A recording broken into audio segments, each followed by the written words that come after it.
Should be live. Wow, that posted it in Discord very quickly. That's nice. Hello everyone on the internet. Hi everybody. Give everybody a minute or two here and then we'll get started. There we go. Hosted. Man, so I had to go get another blood draw this week. It's apparently like I just have to get one done every week now.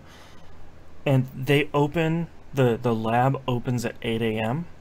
And I woke up super early and I like got everything done and I showed up at 8:09 and I opened the door and the place is 100% packed.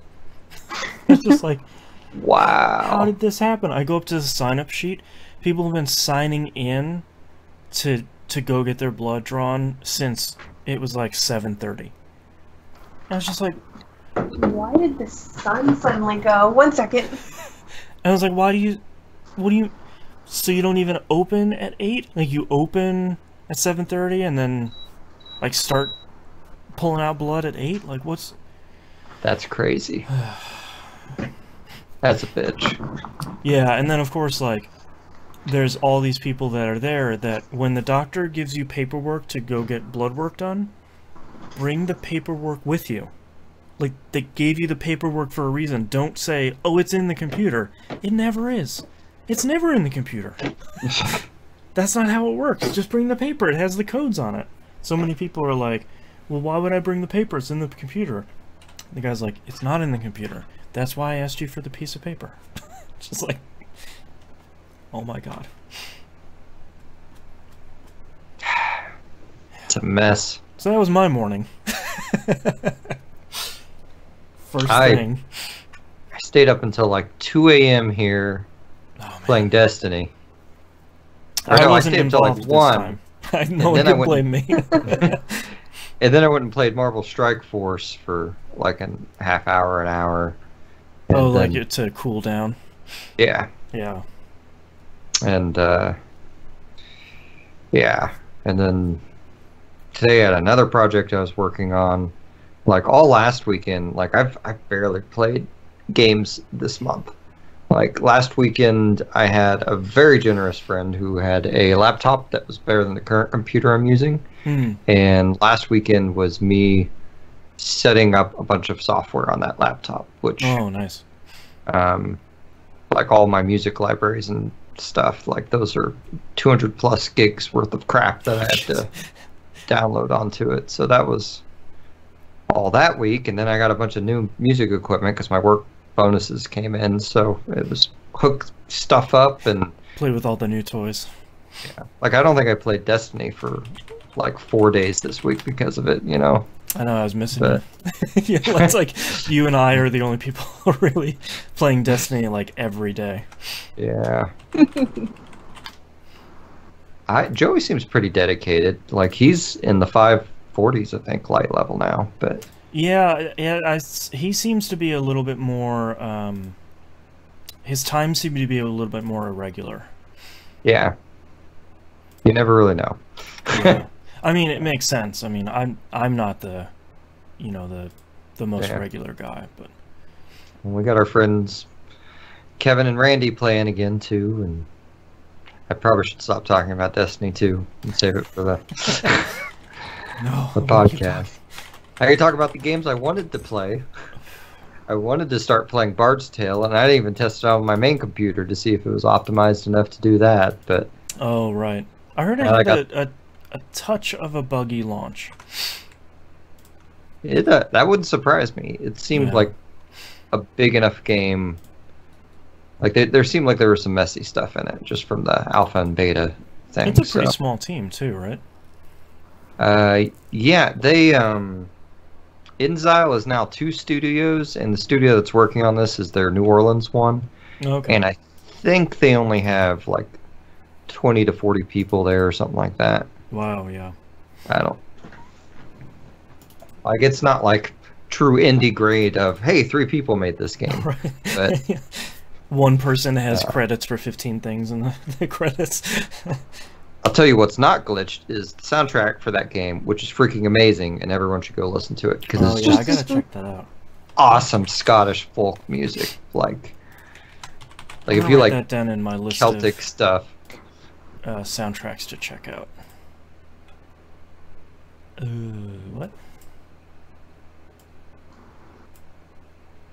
Now I can't even. There we go.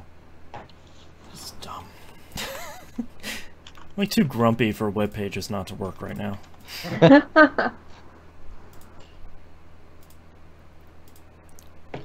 What's that? Name? Come on. What's that chick's name? No, that's not her. Oh well. I won't do that joke then.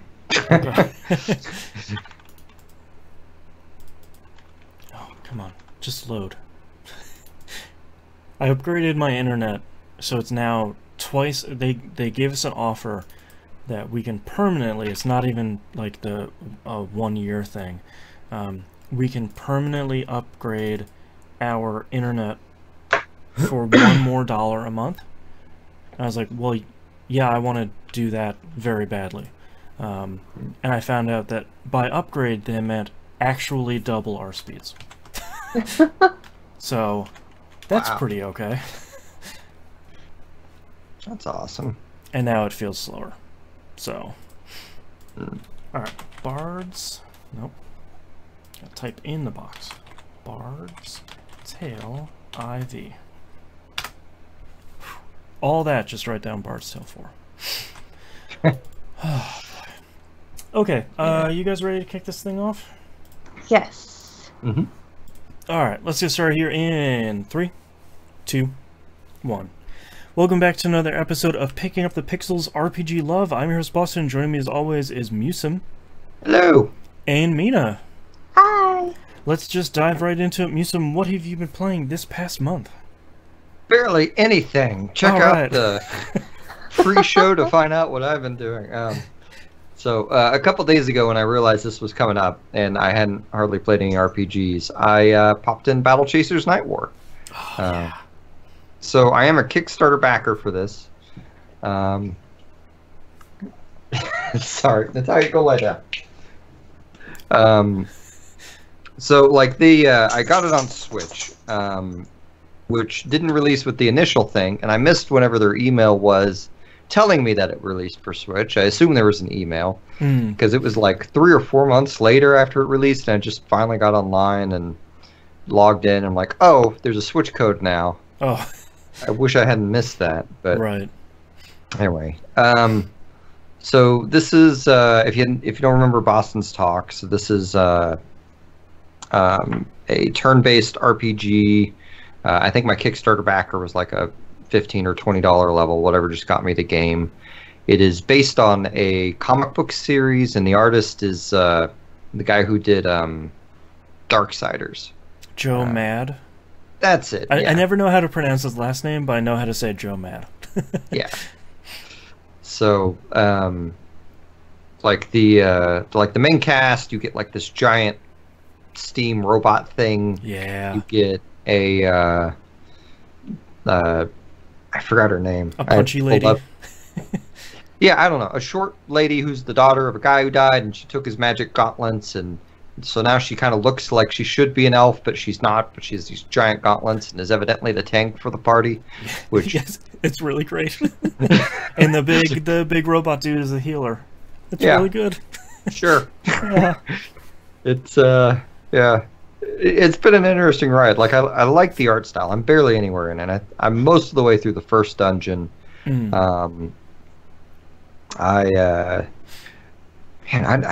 don't know that there's a ton to say about it. I think it looks great on the Switch. I think it plays fine. The guy with the sword, whose name I don't remember. Guts from Berserk. Yeah, I was about to say he looks just like Guts. Yeah. And he goes down like he evidently has a glass jaw because he just goes down like nothing. If enemies hit him, but he has this great ability where he can like the thing I'm really liking about the game is the overcharge system, where yeah. instead of using magic points, if you've hit a guy, then you've generated some overcharge, and you can use that instead of magic. Mhm. And sometimes abilities will even do bonus damage based on using overcharge. So like the Not Guts character. Techie Man in chat says, that'd be Garrison, and oddly enough, I have that open in another tab. Serendipity. Nice. Great minds. Yeah. But like he has an ability where he will, for starting action, he will attack a guy, cause bleed damage, and then gain like 20 overcharge. Oh, and then yeah. next turn you can use his other ability, which does bonus damage if you use overcharge, and just do a ton of damage to whatever he's hitting. So it's an interesting like push and pull thing. And I just remembered like right before the podcast, oh, I have these dungeon abilities, and the robots heals everyone. Yeah. Why am I not using that? It took me forever to use those because they're just not something that's standard. It feels very much like a classic JRPG, like 3 people on one side, a handful of enemies on the other side, punch, punch, punch. But those, I feel like we don't often see those abilities in JRPGs. Yeah. And it's like all the sound effects for them are real good. Like whenever they land their hits, they got a good bassy thump for them too. Yeah. But like I was surprised how much the overhead view was kind of used in everything. I mean, it's a very JRPG view for it, but like it was interesting too when I hit the dungeon. And it's like, do you want to play this dungeon on normal, hard, or whatever that other rating was? Yeah, like mythic or something like that. Yeah, that sounds right. Yeah, that's such a cool little game, and I really wish more people hadn't missed out on it. I feel like it came out sort of at the wrong time and was maybe a little bit budget priced, and I think people just went, whatever. Well, and right now, like the last time I was in a game store, like I noticed they had it for Xbox for $10, and they had it for PS4. Like it's $10 everywhere. Like it's dirt cheap. So I feel bad about that, but at the same time, like it would be an easy investment to go grab. Story-wise, I haven't really. Like you're kind of in an airship that you fall out of at the beginning. Yeah. And I'm not really sure what I'm doing story-wise beyond that. Yeah, that was my experience maybe the whole time. Like I sort of started getting a little bit of an impression halfway through, but I feel like, and this isn't really to the game's detriment, I feel like the story stuff is really lending itself a lot to fans of the comics. Because I guess the comics are famous, I'm not a comic guy, and ended abruptly years and years ago, and I guess this is sort of the continuation of that. But man, there's a lot of stuff in that game that happens where I'm sort of like, okay, cool, we're fighting some guys that look like jackals, alright. Yeah. The dungeon puzzles have surprised me too, like in it. Like there was this. Okay, so I'm going to spoil a few of the puzzles from the first dungeon.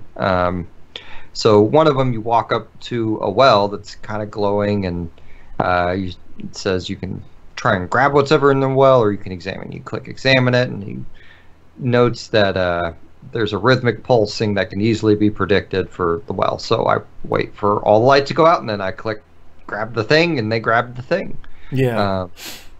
They had another one where you have to mix a potion based off of this guy's notes, and that one I completely messed up.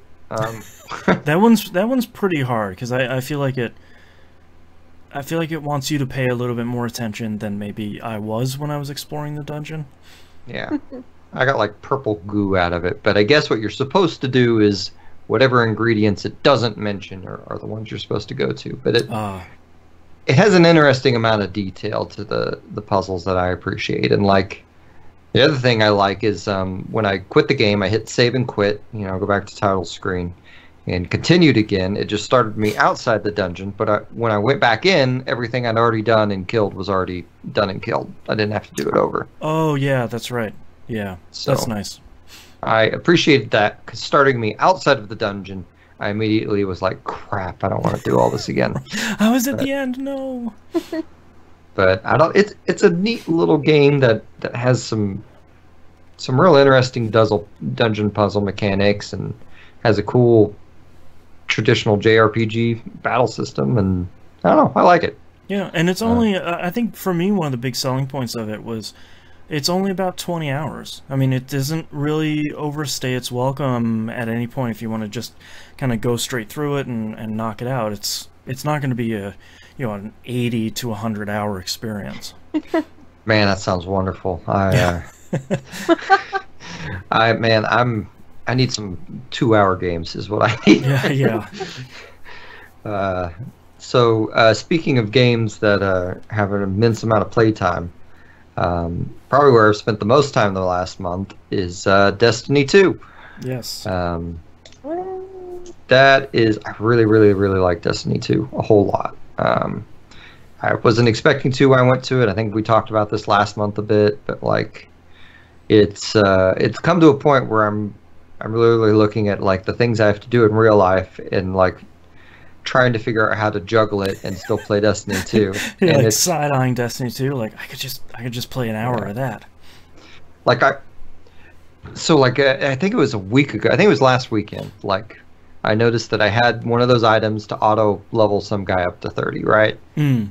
And I thought, oh, I wouldn't mind a Titan, and I did that, and then played like one match with him. And I'm like, I'm gonna burn myself out on this game if I try and maintain a second character. Yeah. Like, there's too much to do as is. So. And I feel like Musum and I have been playing Destiny 2 a lot this past month, and I feel like a big part of why I've been enjoying it is because the Forsaken launch has finally brought people back to the game and brought new people to the game, and somehow is managing to keep them finally, unlike the entirety of the year one of Destiny 2. And I think one of the biggest reasons is probably the overwhelming amount of stuff to do in the game, that even as we're playing each week, we'll do one activity, and a lot of times it'll be like, okay, we just got that done. Now we have like 10 more things to do. What should we do now? Like, just sort of, there's a huge grab bag of stuff to do, and I think that's so much better than Destiny 2 has been in the past year.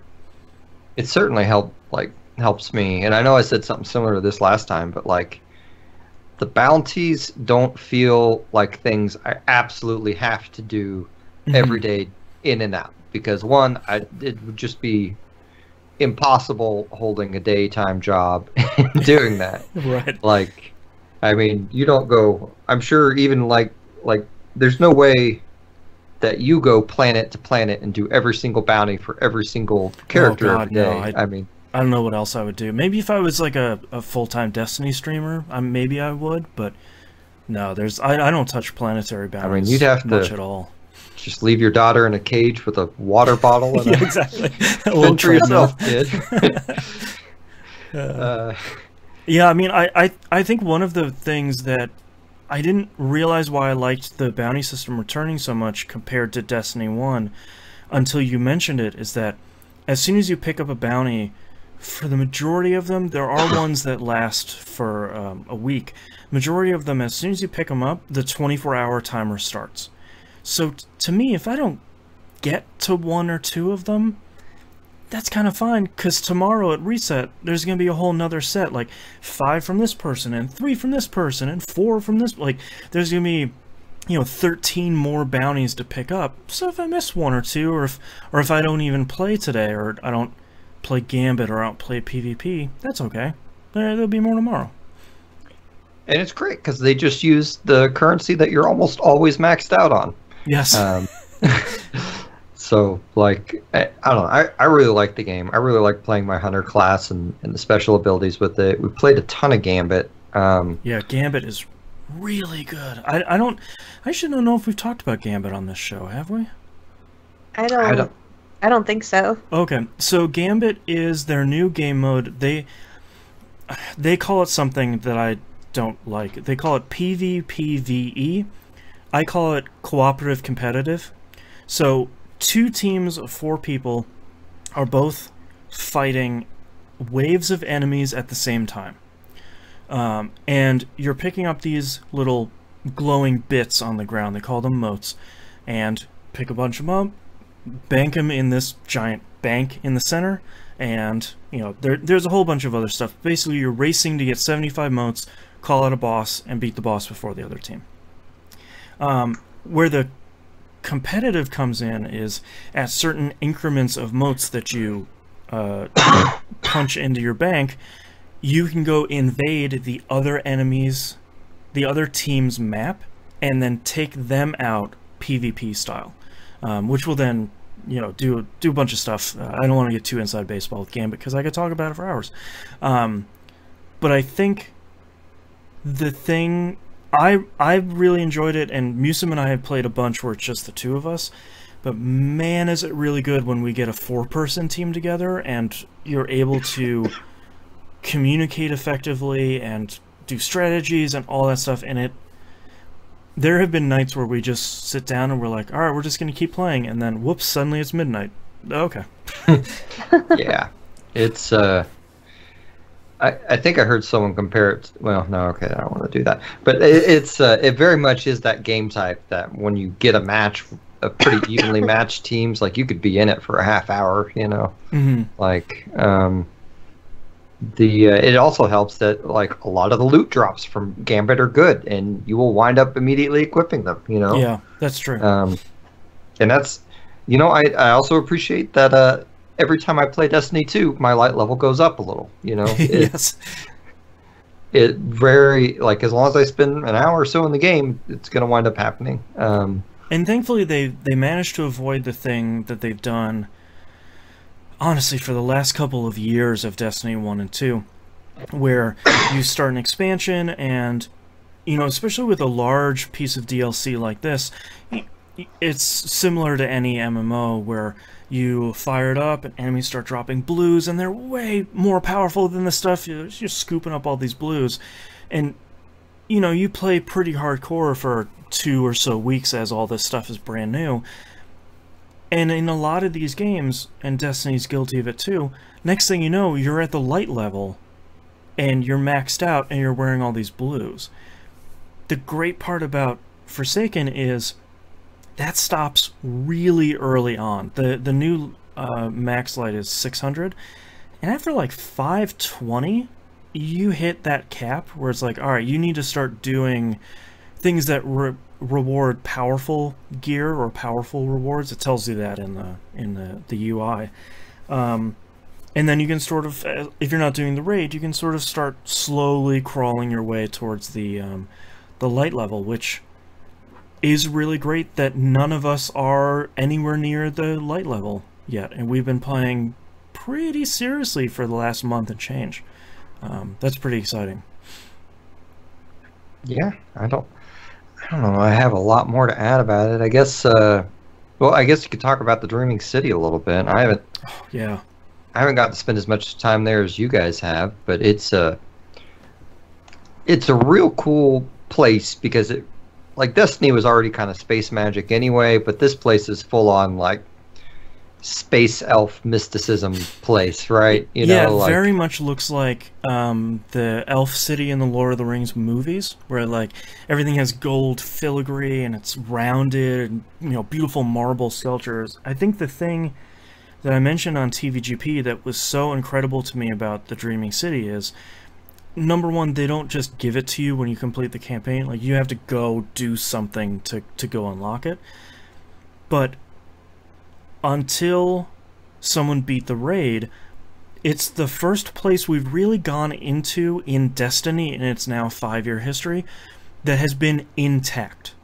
Like, there's nothing wrong with it. It's not, this collapsed building. This is the home of the Awoken, and it was untouched, as untouched as they said. I thought that was a really nice change of pace.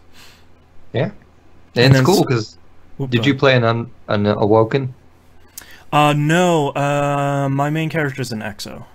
Okay, they have like Awoken specific dialogue, like occasionally in it. Cool. Like, it's not much, but like the woman who's the Petra? bounty holder there, like when you first, like she'll call you cousin occasionally. Oh, cool.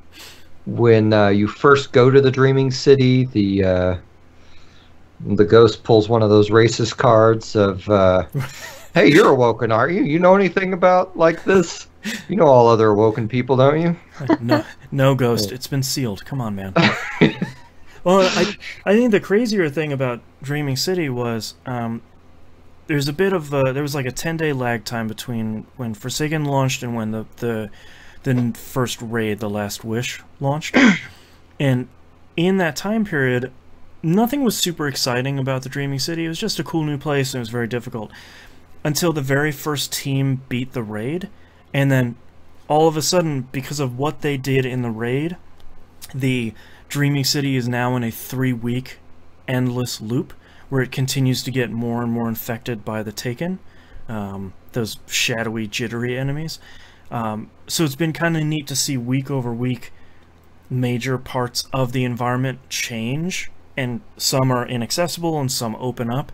And it's nice to see them make big changes to an environment like that they haven't really done before. Yeah, so it definitely is. It brings the word experience to mind, where they really want you to go through a thing. But anyway, like if anyone's playing, come join the E1M1 clan and help us level that sucker up. Yes, they made changes to clan leveling that are rough for small clans like us, so we could use more peeps. Or if you're an existing member, come back. And Forsaken's really good. Does the clan thing go across platforms? It does, yeah. Okay. Yeah, that's the cool part. Like, we actually found that out in vanilla Destiny 2, because Moonpear and his wife would go play the Nightfall, and then everybody on now all 3 platforms would then get a reward from the clan person. I was like, that's pretty cool, because then anybody on any platform can contribute to the clan. It's a smart choice. So, well, that is really all I've been playing. So, Mina, what have you been up to? I have played a lot of games. Okay. And I am not exaggerating at all. I know I say that a lot of weeks, but I've played a lot of games despite everything going on. So, first of all, from the very top, I think what I'm going to talk about are the games that I streamed, and then I'll go into the things that are Let's Plays, and in case you haven't seen an episode of those Let's Plays, and plus I'm going to talk about some that I haven't even finished editing the episodes of, so... Ooh, sneak peeks. Yeah, so first of all, let's start with Ni no Kuni 2. It's done. I beat it. Hey, congrats. Yay! It's not 100% yet. I think I have 2 more citizens to recruit. I don't know where they are, but I will find them at this point. Have you recruited that guy with the, who doesn't know his name? Oh, yes. What was his name? Single, but his full name is ridiculous. Yeah, it's 5 names long or something. It's ridiculous. Quest. Yes, so I did recruit him. I don't know. I know that there's 2 people that I can recruit that I haven't done yet, but I'm still missing 2 more. So I don't know where those 2 people are. Yeah. And I might even have to break out a guide or something at this point, because the world is so vast. So yeah, I feel like I missed one person. There's like that forest that was sealed, and there was like 2 or 3 people near the forest sage, and there was one guy that I could suddenly recruit. And it's like, oh, well, yeah. Without a guide, I would have never known to even come back here. But yeah, so about Ni no Kuni 2, I really liked it, and I think I'm going to maintain the only thing that I have like a bone to pick with this game are, 1, the lack of voice acting. Like, the voice acting's good, there's just not enough of it. Yep. And including the final cutscenes, like the very end of the game, I would have thought like the last 10-15 minutes of the game when it has like a lot of dialogue, that all would be voiced. But it's not. Yeah. It's not. Not even like the final boss talking to the characters is it all voiced all the way through. So really weird. Even then, I still had to bring out my bad guy voice going, "You don't understand," and I was just You like, foolish heroes. I'm like, why am I still voicing this stuff? Because Right. I would have thought this, but I don't know what happened. I don't know if like they were really cheap on their voice actors, and they were just like, we can only get maybe like an hour dialogue out of this, out of the people here, and the game is like, 60, 70 hours long. Right. So, yeah. And the other thing that I still hate is that like there'll be these little tiny text boxes that just pop up at the very tiny bottom of the screen with the font size of maybe like 10. The Micro Machines guy is reading it off. Right, and it just blurs past and then disappears. And sometimes if I'm like looking at I don't know, any other part of the screen, and then it pops up at the bottom, I'll miss what the characters say. Yeah. And it's just like, come on. Yeah, thankfully they were only in those skirmishes, but it's still... Thankfully it wasn't like any important main story thing, but... No, it's not a main story thing, but like sometimes like when we were on our way to go to the final boss, and I'm not going to spoil how it goes, but like the little text boxes were still popping up down there as I'm running towards the final boss, and they're just vanishing on me, and I'm like, what are these characters talking about? Yeah, I forgot there was a late game skirmish thing that's pretty important. I just want to read them, I want all the text. I like the game a lot. Stop taking things away from me. But yeah, I think all in all, I didn't hate anything extremely about this game that stood out. The combat, it's like better than Kuni 1. I think it's more polished. I wouldn't say that it's like perfect. I think that it could be a little bit better, but it's approaching Tales. Like it's getting it's like, on the right path. like if it wanted to be Tales all of a sudden, I'd be really down for that. Yeah. But it's I don't know. There are times like I was just trying to do like dodges and stuff, and I just wasn't doing it right. The one thing that I didn't do throughout the entire game, and apparently I should have been able to do it from the start, but I skipped the tutorial, is I should have been able to block, and I did not block even once that entire game. I don't know if I did either. Now that you're mentioning it, I don't even know if I remembered you could block in that game. You should be able to, and I still don't know whatever button it is to block. Yeah. So someone said that like maybe if I blocked more, I would have been able to do a little bit of harder stuff. Oh, so like I was playing the game on expert level, the hardest difficulty that they added. But I did drop it down from expert to hard whenever I encountered like a boss that was just particularly too strong. Like if a boss was killing me in 1 or 2 hits, I was like, I'm just gonna drop this from expert to hard. Yeah. Because I don't feel like doing this. That makes sense. And no sense in just beating your head against it. Right. I would have had to grind to get past that, or make better gear or an equipment. And I was just like, I'm enjoying this game, but I don't want to do that to myself. I only do that in SMT and Persona games, okay? You have to draw the line somewhere. We have to slow down somewhere. So, all in all, Ni no Kuni 2, pretty great. I think it's definitely like one of the better RPGs that I've played as of late. Like top quality. And just I'm not the type of person who really gets into like, looking at all the frames and how pretty a game is, because I kind of don't care. 30 FPS is fine with me, but Ni no Kuni 2 looks absolutely gorgeous. You play it on PC, right? Yeah, PC. Yeah.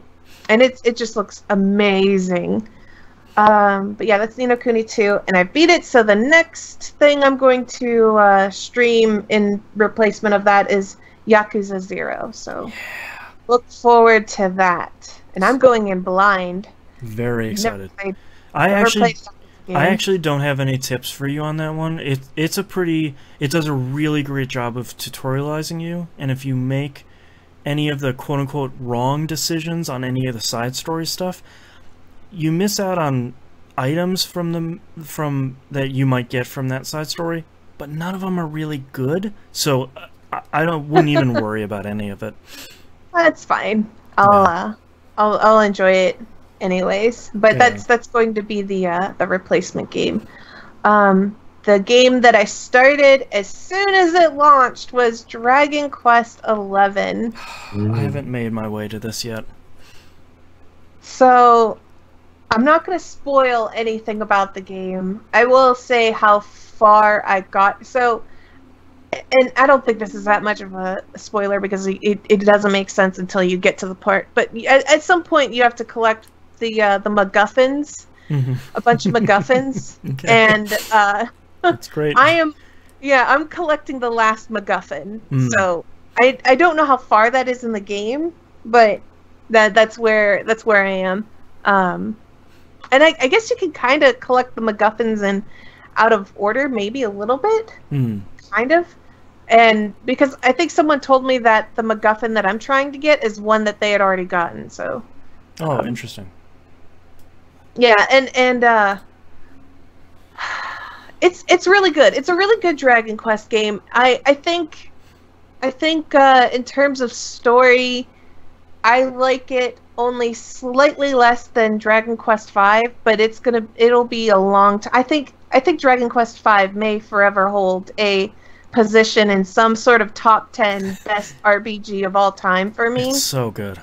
It is, but Dragon Quest XI, I would say if you're going to if you're out there and you're like, I want to play Dragon Quest XI, when you get the game, be prepared to sit down and play it for like 5-6 hours straight. You need to commit that 5-6 hours. Like you'll understand later, but you need to commit that full or take an early 1-2 hour break. But yeah, you need to shoot for that 6 hour mark.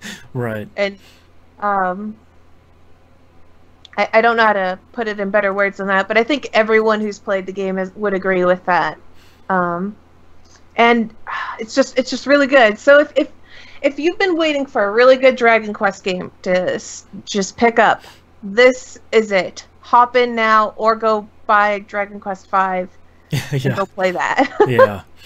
I really don't want to spoil it. Yeah, it's so new and it's so new, and I don't like if you're curious how it looks or whatever, you can look back at my streams. It's so gorgeous looking to me too. It's just the last really good Dragon Quest that we had for consoles was for at least over in the stateside and in Europe is VIII. Yeah. The one back with on the PS2. Yeah, PS2. It's been a long time.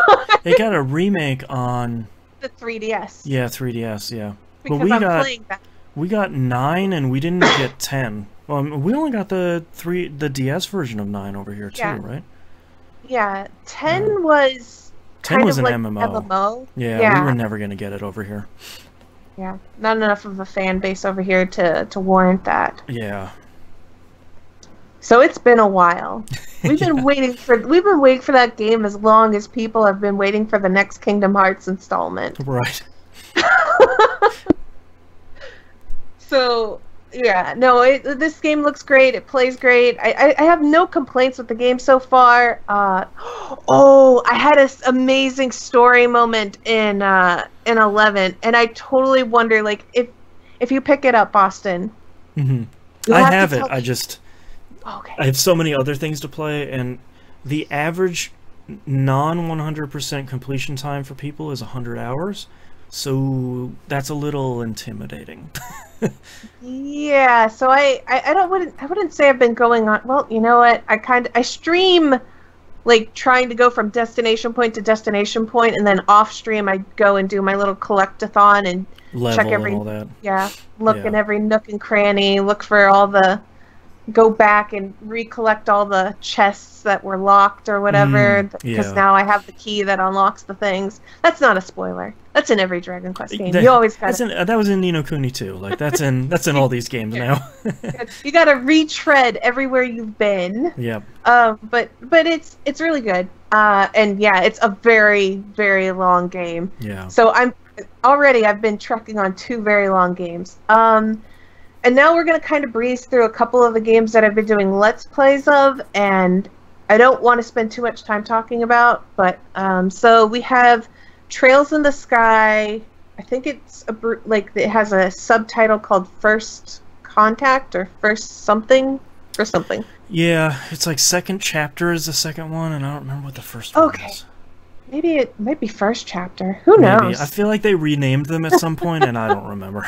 The first one. Right, the first one. So I've been playing that one, and something that I've really, like, I'm really into this game, and I can totally tell why people get into this game, is that just the evolving dialogue with every NPC in the game.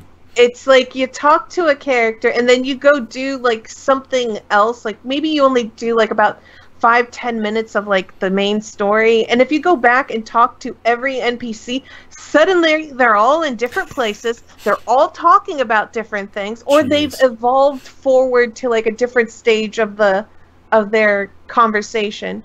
Man. So, like, for example, if you talk to these two characters at the beginning of the game, they're standing in this alleyway, and this guy is trying to, like, you know, ask this girl out on a date or whatever.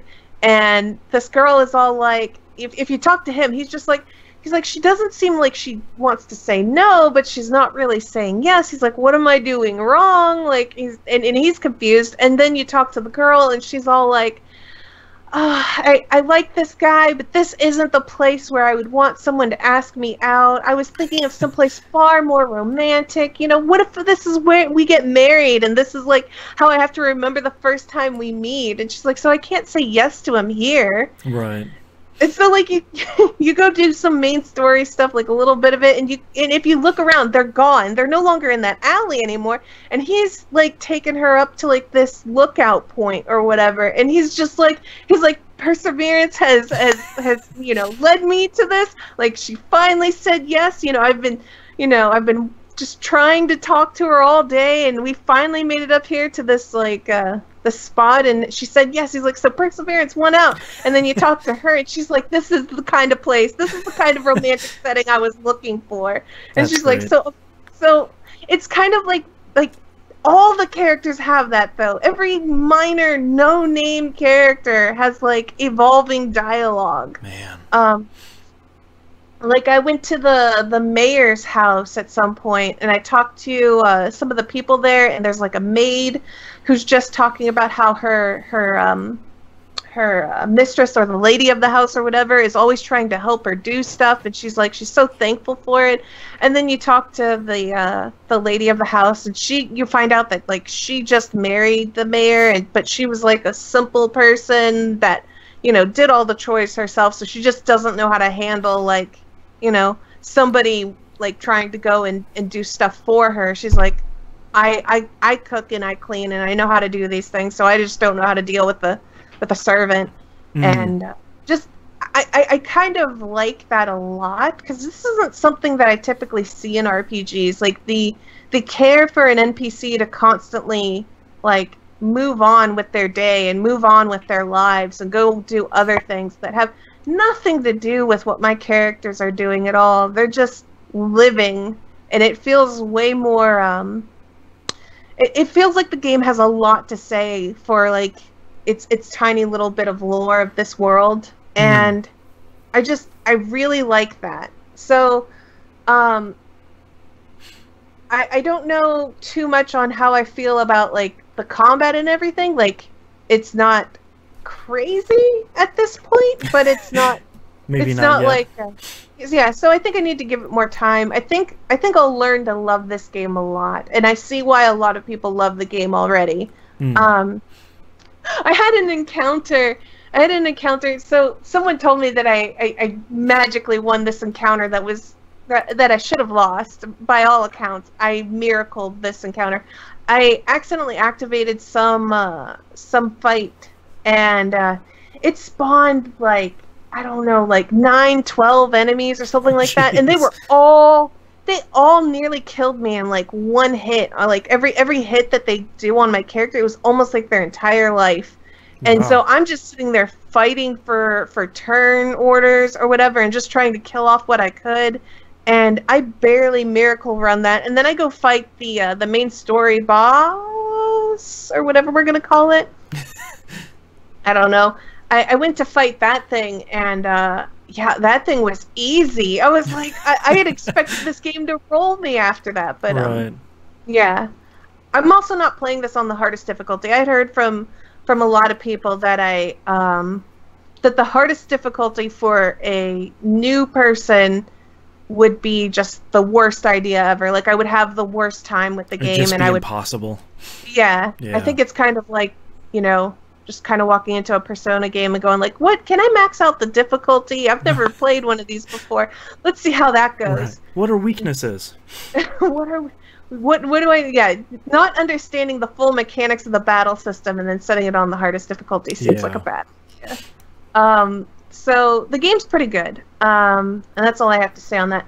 The next game I played was Xenoblade Chronicles 2.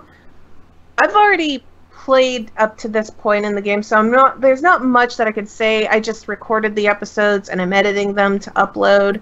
But I did also, because I wasn't able to use my computer for a while, I did boot up my 3DS to play Xenoblade Chronicles, the first one. Right. The one that I never played all the way through. I got to the part where you recruit the medic sniper. Oh, yeah. Right. Is she a medic sniper? I think so. That sounds right. That's what I'm calling her. So I got up to the part where you recruit her. I don't know if it's permanently or temporarily at this point, but you go to, like, save her brother, Juju. I believe so. That sounds familiar. Yeah, and I remember the first time I played this game, I got riggedy wrecked on that boss. This time, I did not get riggedy wrecked on that boss, and I whooped it, and it had, like, some following cutscenes and stuff, and, like, the special what are they called? The special mechon, the faced mechon. Oh, okay. Like, this one came swooping down from, you know, wherever, and it started talking, and I recognized that voice because I burned through this game really quickly. That's the voice of that character, that mechon or whatever. It's the voice of the Dunban's traitorous friend, isn't it? It sounds exactly like him. It sounds like the guy from the very beginning, because, like, you have Dunban and the old guy who found what's-his-face, and then you got the guy who is all like, you know, see ya, Dunban, and he's just like, I'm gonna take that weapon for myself. I'm doing a terrible accent here. I feel like it's been about a decade since I played that game. So. I don't remember crap about that game. I remember I quit it right before when my friend Dave was like, oh no, you gotta get to this part. That's when the big story twist happens. Like, you gotta get, like, right past this island or something somewhere near the top. And I was like, right before that. I was about to go to the island and then stop playing. Oh no. No, I'm playing this on my 3DS, and it does not look good on the 3DS, but I'm still playing. Whatever. It's like handheld. I can bring it with me. I can walk around and do stuff, so it's great. So that's why I play it on the 3DS, not because it looks good. Right. But no, it's that guy's the face mechon has the same voice as Dunban's friend. I swear it's the same voice actor. Probably. So, I bet there aren't a ton of voice actors for that game. Yeah, and it also has, like, the same snarky attitude. Right. And it's like, boy, and he talks to you just, like, in the same kind of tone, and I'm just like, okay. Either somehow, like, well, I was thinking to myself, like, maybe, like, you know, I don't know. It sounded strange. Yeah. Anyway, so that's how far I got in that Xenoblade Chronicles, which is not related to Xenoblade Chronicles 2, at least that I know of yet.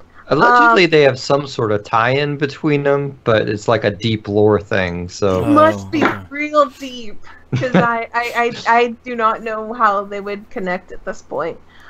And then the next game I played was Steins Gate. Boy, oh boy, it's like I don't know where to begin, because, like, I think I hit the point where, like, I was just like, oh snap, that happened. Stuff's getting real. Right, so, like, you get to the, like, I met Faris? Yeah, I call her Ferris, but I don't know if that's how you actually pronounce it. Yeah, I call her Ferris too because I think of Final Fantasy V. But anyways, Ferris Nyan. Yeah, Nyan. That I met her. She's crazy. I like her. She's crazy in a good way. I also think that I think that she totally knows how to deal with oh gosh, what is the name? Rentaro's. She knows how to handle him better than anybody else. She just like shuts him down when he's being crazy. Right. He can't handle her, but she can totally handle him. Yep. Amazing. So I got to the part in the game where we took the bananas and we snapped one of the bananas off, or rather Daru did, because Rentaro was like, let's throw all the bananas in there again, and I was yelling at him as he was doing that, like, come on, no, man, you fool. You don't need the entire thing of bananas. Just put only one in. Be nice. Right, listen to Daru. And Daru just like snaps one of the bananas off and throws it in, and then the moment happened, and the point where the game changes. Right, because I was like, I thought I understood what was going on, and then like I was like, what is going on? And that's my favorite point in that game, where it's like, great, they're gonna throw the banana back in the wait, what happened? So that's what I thought was going to happen. I thought that it was going to have... I thought when we opened up the microwave, the whole banana was going to be in there. Like, I figured, like, I thought I understood. But now I totally don't understand. Now everything is different. So I am mystified. I am very interested. I need to play more of that game, and I haven't. That's the point where Steins Gate... Like, I was enjoying it throughout everything up to that point, and, like... They were going to do another, like, Gel Nana experiment. I'm sort of like, alright, game, you're kind of losing me a little bit here. Like, I feel like you're moving too slowly.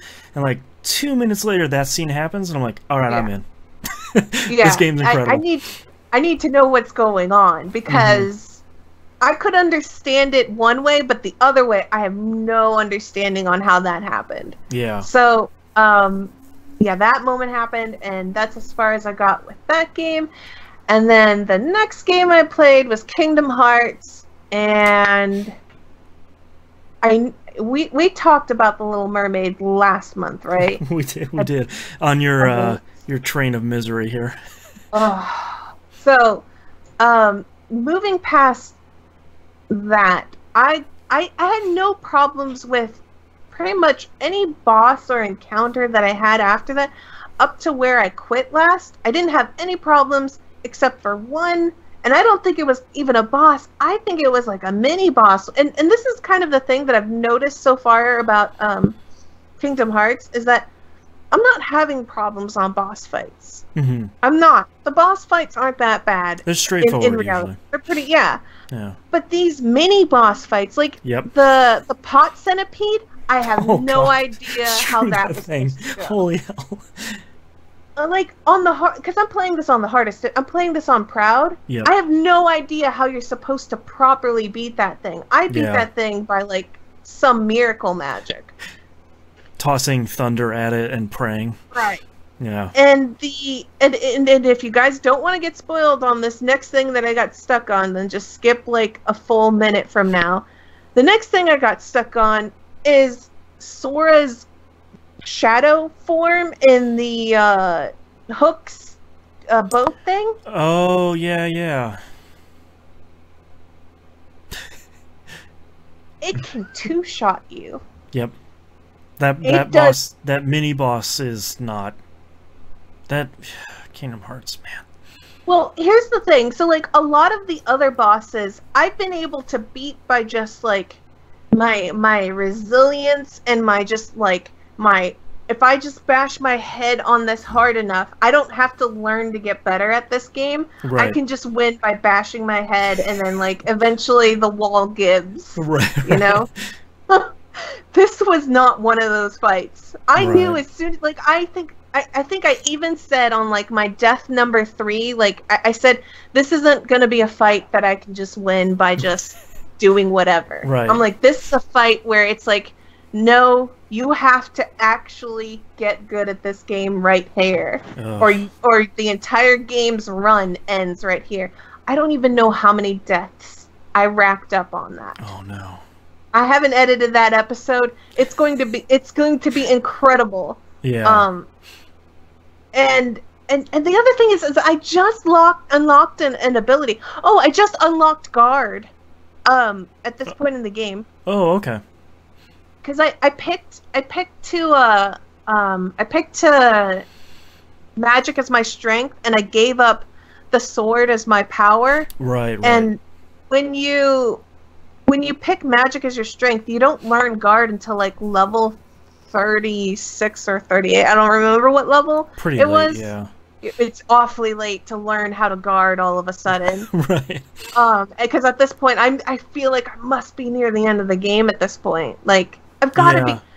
I'm on like I have to be on like one of the end of the worlds, but it's so far down that learning how to replay like the game is a challenge for me. I really hope they don't do this in like the Kingdom Hearts 2 or onwards, because you're not going to play any more of them on Proud, right?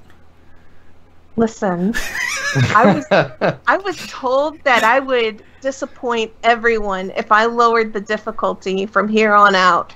I think I have to play everything on critical or whatever it's called. Like, oh god, please don't play it on critical. I was told that I had to play it on critical mode. No, critical only leaves you with 20 health permanently. I believe someone told me I have to do that, or I think these people like watching you suffer. It might be. Oh man, you should have heard me. Oh my gosh, I think I popped off so hard after I beat that mini boss. I swear, I think I might have knocked the mic away, and I think I screamed something like, "I'm the queen of this world." I'm like, look upon me. Right. Look at what I have done. Thrust a sword in the ground. I'm like, Kingdom Hearts. No. This is not Kingdom Hearts. Right. This is my kingdom. In my house. Well, I hope these people that are torturing you are patrons, because if not, that's a real jerk move. Oh God! Like, I was really stressed. I could feel the veins popping out of my head as I was doing this fight. I feel like when you get to Kingdom Hearts, I feel like one of the biggest problems with the first Kingdom Hearts game is it's so uneven with quality and difficulty and how you unlock stuff, and it's just you can tell it's very much like, we're gonna put this together and see how it goes. My memory of Kingdom Hearts 2, which to be fair I have not played in a long time, was I don't agree with people who hate the intro. I really like it, especially if you play Chain of Memories. I remember feeling like Kingdom Hearts 2 was a much more even experience, especially difficulty-wise. Oh, that's good. So I feel like if you're going to play on Proud again, and, you know, probably pick Sword first, then you're probably going to... And knowing everything you know from the first game and, like, how to play it, I feel like you'll probably have a much better experience in 2. Right.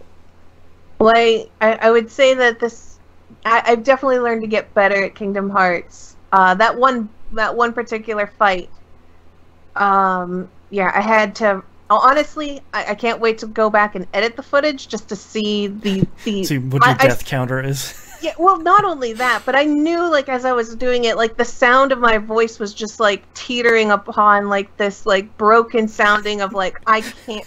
What if I can't ever get past this? Am I going to have to replay this game on a lower difficulty? Right. And I was just like, I sounded like such a broken person. So I know once I get to the part where I actually do win, the sound of elation from my voice was your victory cry. it was incredible. But right. Yeah, that was Kingdom Hearts. And did I play one last game?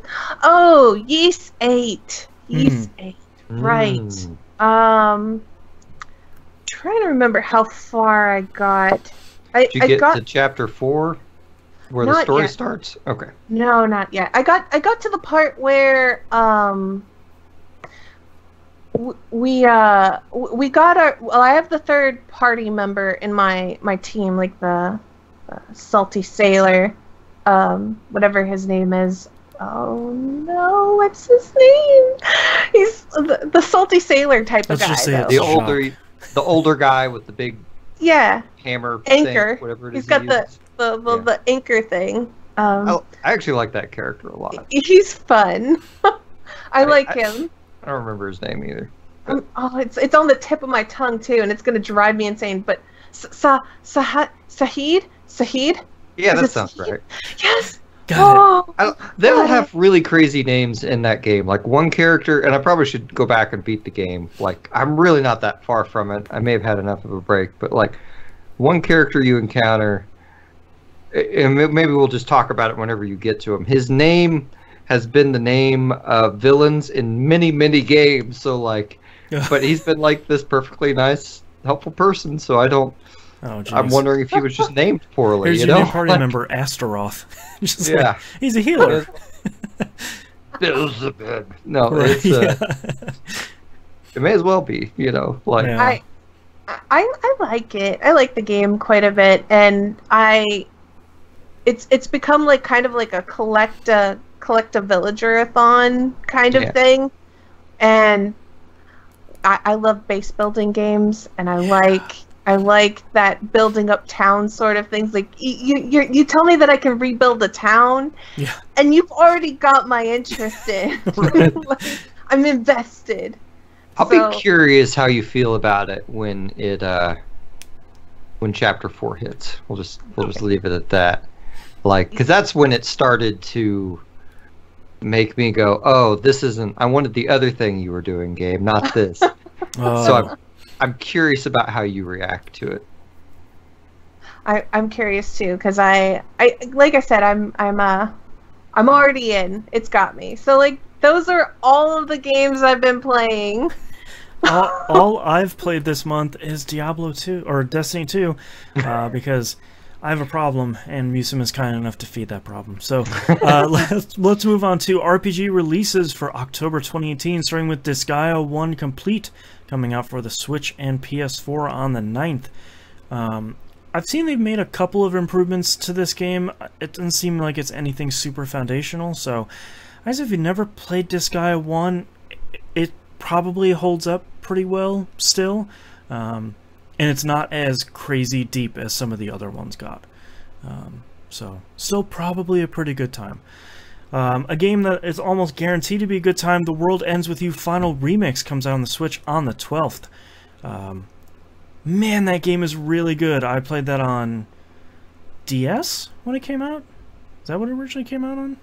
I believe two so. screens, it had two right? screens, right? Yeah, so it had like to be the top DS. and the bottom. And it wasn't I never 3D played it. yet, was it? No, it wasn't. No, yeah, so it was no. definitely the DS. And there's something with this game, I believe, where you can't play it handheld. It's one of the very few games where you can't, because of how it has you use the Joy-Cons. So I still don't entirely understand that, but if you don't play stuff docked, you might want to check that out before you purchase. No like. Yeah, I remember reading why they did it and going, oh, okay, as someone who played it, that makes sense. And then I immediately forgot what that was. So I meant to look it up before we recorded the show, and I forgot that too. So my brain is bad. It's also coming to the Switch, Dark Souls Remastered on the 19th. Heard some people saying that this runs pretty well, but maybe doesn't look super great. So I still really want to get it because of a portable Dark Souls, but yeah, I haven't played most of the games I've bought over the last half year, so Yeah. I'm kind of at the point where I'm probably just going to stop buying games unless it's an SMT or Persona game. yeah. Welcome support to my Atlas. world. Yeah. And last but not least, Diablo 3 Eternal Collection comes out on the Switch on the 2nd of November. Boy, if you haven't played Diablo 3 at this point, if you're the two people that haven't, go pick it up. This contains everything, including the Necromancer DLC, which is really good. I'm playing a Necromancer in this latest season, and it's a pretty great class. And Diablo 3 is really good. So, and it's portable, which I really need to not buy this, because then I'll just play that forever. See, I kind of want to get that one too, because my wife and I played it for a while co-op, which was a fantastic experience, and that was on like PS3, I think. Yeah. So, like, and we never beat it. We got to, I don't even know where we got. So. But now all she needs to do is buy a Switch, and then you two can play co-op. It'll be great. Yeah. Yeah. We only have one news story this month because it's not super heavy RPG stuff, but we do have sort of one story that's two sub-stories here. So, the development teams, including the leads from the Danganronpa team and the Zero Escape team, have fused together Dragon Ball Z style and made one company that's just going to make... They announced 6 visual novels as soon as they joined forces and said, hey, we're just going to make two of the best visual novel creators. We're going to combine our forces and make even better visual novels. And one of the games they announced was a new murder game. So I'm already 100% in. Yeah, the funny thing is, after Danganronpa V3, the Danganronpa guy was like, hey man, I'm done with murder games. Like, I've been making so many of those. I'm pretty good. And then the Zero Escape guy was like, hey, we should make a murder game. He's like, we really should. And they said, all right, we're going to make one more. So I think the thing that makes me sad and happy at the same time is that Danganronpa and Zero Escape series are done. I think Danganronpa went out with a bang. Zero Escape less so. Not bad, but certainly not up to the standards of something like Virtue's Last Reward. But the two of them together, that's dangerous. I don't know what we're going to do. So, their first game is going to come out sometime in 2020 called Death March Club. That's their new murder game, if the title wasn't obvious enough. So, yep, I'm already in. Like, yeah, me too. I'm already, like, whatever they want, if they can keep providing me the visual novels of the... Because I think a lot of people have told me before that they don't understand why I love visual novels so much. They're like, just read a book. And I'm like, you do not get the same experience. Yeah, there's so much more to it. That's why it's not a book. Like, I could understand, like, if you play one of those really bad visual novels where it might as well be a book, then I can understand that statement. But until you've played something like 999, until you've played something like Danganronpa, like, that shows you what a true visual novel can aspire to be. A Steins Gate, Yep. It's totally... It takes the experience to a level that your mind actually cannot reach. Yep. And I love it. And just the thought of somebody making a company to make more of the thing that I love so much of that I can't get enough of. Out of, like, so our favorite excited. two visual novel developers, Oh, like, it's too much. I'm the so vapors excited. over here. Right? I'm so excited. Well, on that high note, that's our episode for this month. Thank you so much for listening. If you'd like to visit us, you can do so at pickingupthepixels.com. Everywhere you can find and follow us is on the right-hand side of the page. Don't forget to join us Patreon, patreon.com/E1M1. Get some cool behind-the-scenes stuff for all the shows on the E1M1 network. Meeson, where can we find you? You can find the hub for all my musical endeavors at jbaudio.net. And you can also find my music under my musical alias Musum at which I guess is what you guys call me on in here anyway, at Amazon, iTunes, and pretty much anywhere digital media is sold or streamed. And how about you, Mina? You can find me on Twitch or YouTube under Mina KO Rocket. And you can find all of my shows at e1m1.com. Thank you so much for listening, and our adventure continues next month. Bye. Bye-bye. And thanks so much, everyone, for watching the live stream. A ton of you in this time, many more than we usually have, so I appreciate all of you hanging out with us for so long. We'll see you next month. Bye. Bye.